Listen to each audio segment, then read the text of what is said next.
Thank you very much, Greg, and thank you, Courtney. I have here a list of 10 things I was going to tell you, but actually, as Courtney's just done that, I'll put that away. And going last, with everything having been said, I shall just be short and brilliant. I wanted really to address three broad things. The first is the importance of winning, because I think there is something in the brand image of locations that companies want to be associated with. Companies want to be places where people are winning and doing well and being talked about.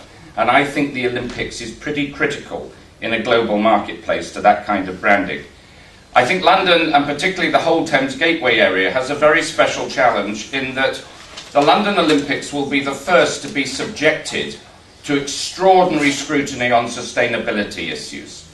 In many Olympics in the past, the challenge has been to show how extravagant you can be.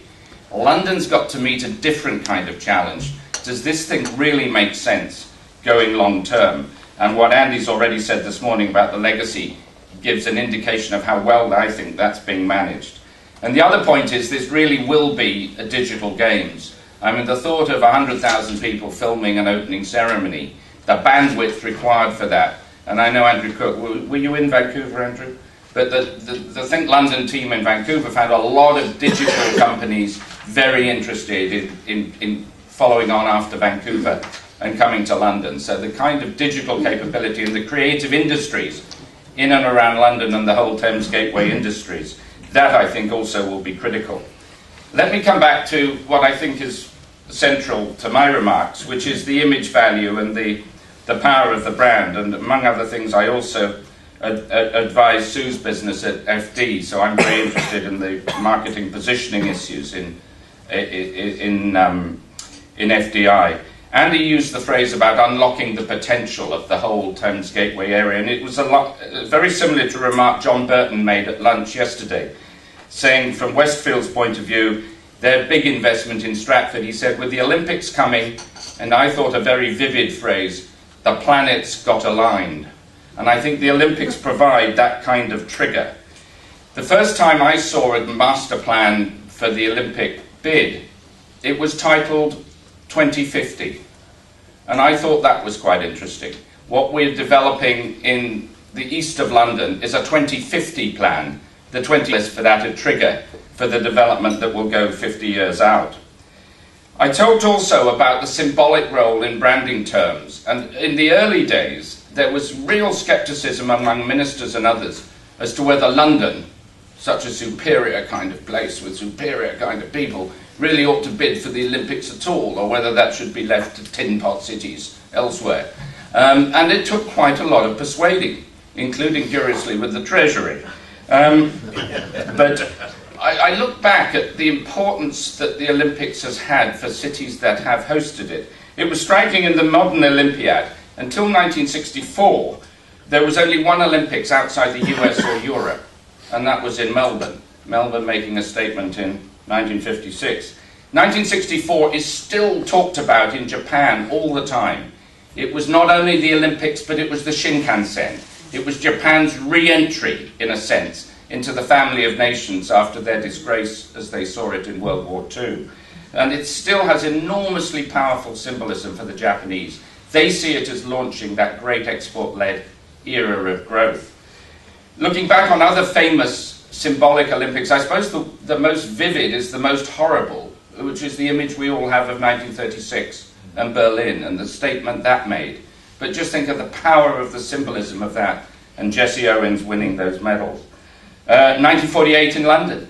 I mean, the London economy, London was absolutely flat in its back. The winter of 47 has been cruel. The fact that London could stage an Olympics at all, and the athletes' village were sort of military barracks and all the rest of it, but they got the show back on the road.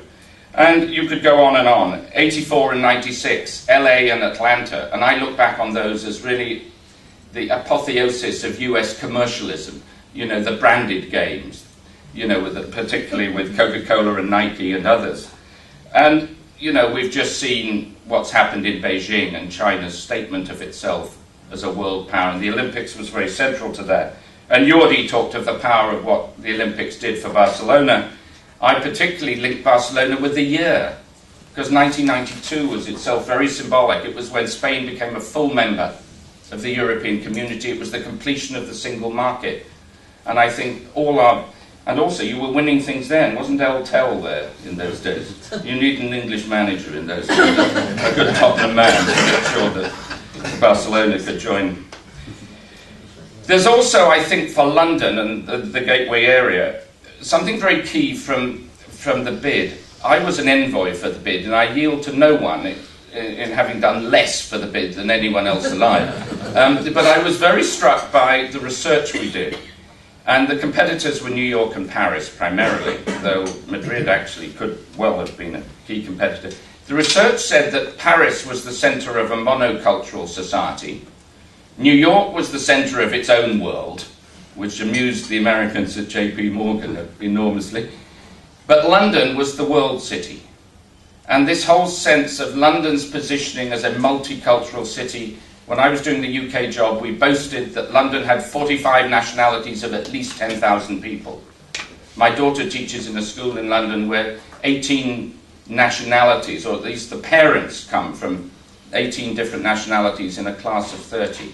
The multiculturalism of London, the positioning of London as a world city, the fact that everyone will be at home in London is, I think, quite a key part of what the image values will be.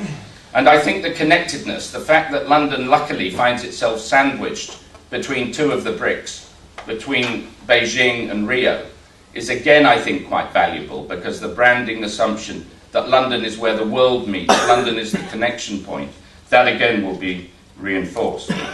And finally, others have spoken much more vividly than I can about the legacy opportunities.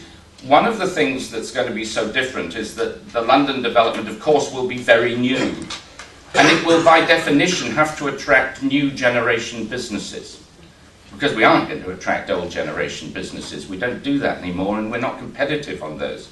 So the kind of clean tech opportunities, and Andrew was telling me about Closed Loop that have moved into Dagenham, Australian company, plastics recycling, that kind of business. We've been cleaning up the mess in the Thames for about 2,000 years.